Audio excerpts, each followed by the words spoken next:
Сайн байцгаана хүүхдүүд ээ. Өнөөдрийн хичээлийн сэдэв хийн даралт ба бөмбөсийн хөдөлгөөн, температурын хамаарал. Өмнөх хичээлдэр бид бодисын 3 агрегент төлөв байдаг гэж үзсэн. Үүнд хатуур, шингэн, хий гэсэн 3 төлөв хамаардаг. Дараах 3 төлөвийг илэрхийлдэг хамгийн чухал хэмжигдэхүүн бол температур гэж бид үзсэн байгаа. Харин бодисын төлөв байдал нь температур болон бүцээсээ хамаараад хэрхэн өөрчлөгдөж байгаа талаар мөн ярилцсан. Тэгвэл бүгдээрээ эргэцүүлэн бодцгоё. Хатуу биетийг шахахад яагаад хэцүү байдаг юм бол? Мөн шалан дээр ус асгарахад яагаад тал тийшээ урсдаг юм бол? Хийн газыг яагаад заавал тагтай савнд хадгалдаг юм болоо? Юу гэж бодож байна? Эдгээр асуултын хариултыг дараах туршилтаас харцгаая. Туршилт 1-дээр биеийн температур ба бөмбөсийн хөдөлгөөний хоорондох хамаарлыг бүгдээрээ судалж үзье. Туршилтыг эхлүүлэхийн тулд бид халуун болон хүйтэн 2 төрлийн температуртай усыг шилэн аяганд хийж бэлтгэн. Мөн термометр болон секундомер ашиглах хэрэгтэй. За, туршилтаа хийж үзцгээе. Хүйтэн ус, халуун усанд нэгэн зэрэг яг ижил төрлийн бэхийг тусаа. Ингэх үед хэрхэн ажиглагдаж байна вэ? Ямар процесс явагдаж байна вэ?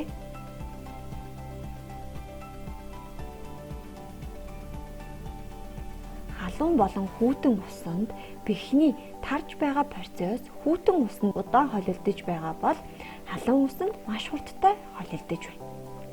Тэгвэл бид дараах туршилтыг дүгнэн хэлвэл бэх хэрхэн тарсан бэ?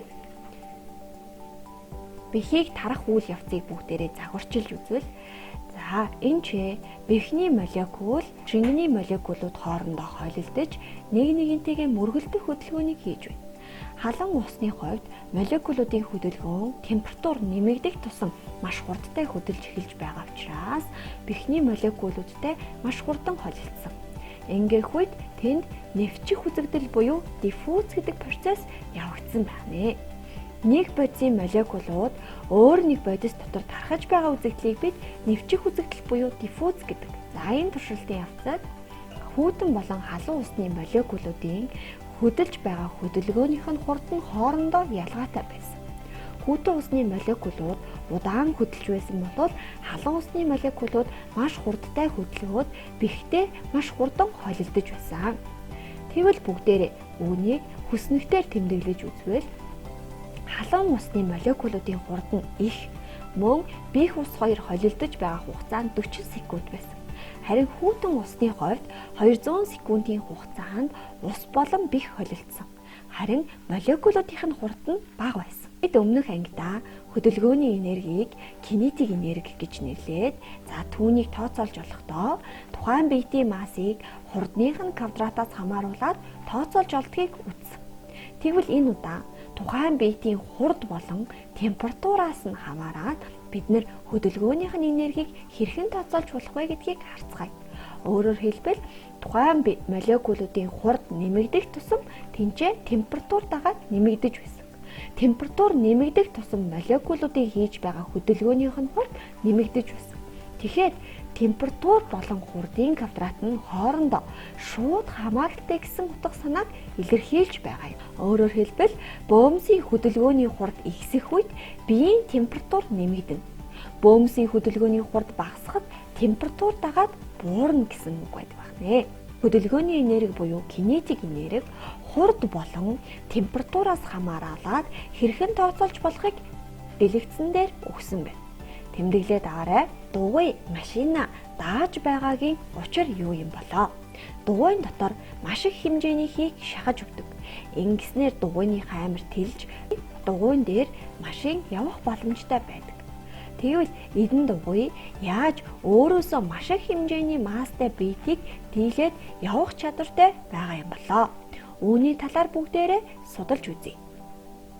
Тэхийн тулд хийн макро параметрууд болох температур, даралт, эзэлхүүний хамаарлыг бид судлах ёстой.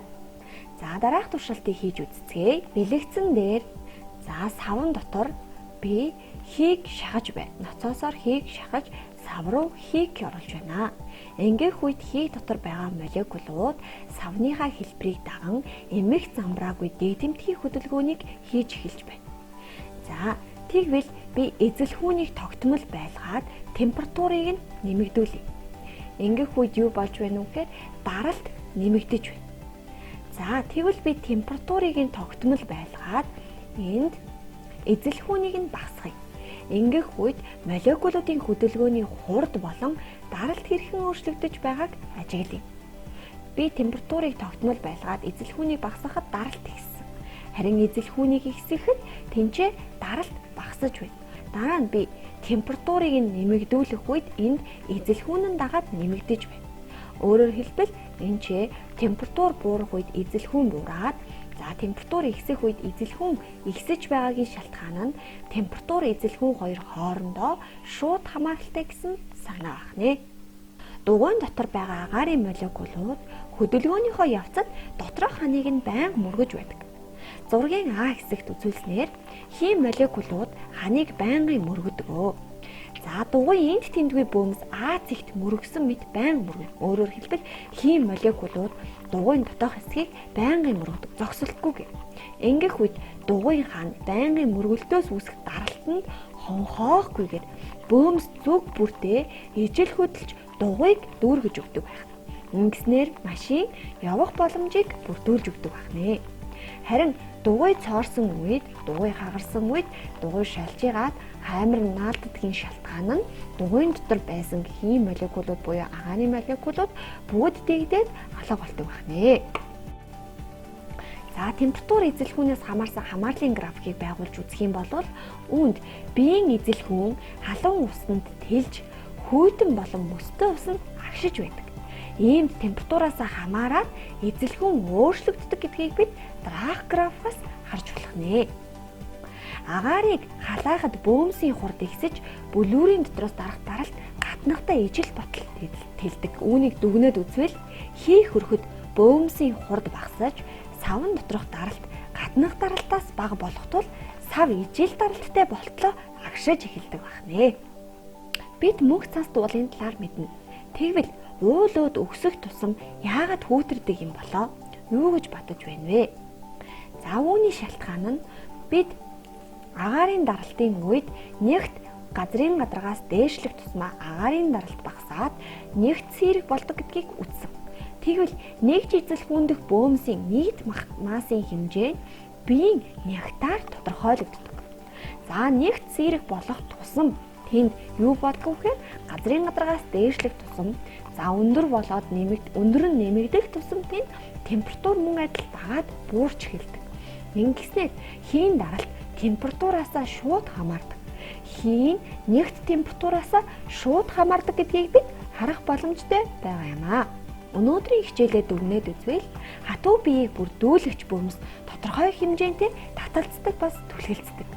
Биесийн хөдөлгөөнтэй молекулуудын хөдөлгөөнийг бид нэр жишээж үзэх юм бол хатуу биеийн молекулууд нь тодорхой байрныхоо орчимд эмх замбараагүй чичиргийлэн хөдөлж байдаг. Үүнийг бид нэр дулааны хэлбэлцэл гэж нэрлэдэг. Бөөмсийн хөдөлгөөний хурд ихсэх үед биеийн температур дагаад нэмэгддэг. Харин бөөмсийн хөдөлгөөний хурд багасхад температур дагаад буурч эхэлдэг. Хий хөрөхөд бөөмийн хурд багасж савн доторх даралт гатнах даралтаас бага тол болох тул сав ижил даралттай болтлоо агшиж эхэлдэг байна. Хийн даралт температураасаа шууд хамаардаг. Хийн нэгт температураасаа мөн адил шууд хамаардаг байна. Гэрийн даалгаварт дараах хүснэгтийг нөхөн тэмдэглээрэй. Хичээлдээ идэвхтэй оролцсон сурагчдаа баярлалаа.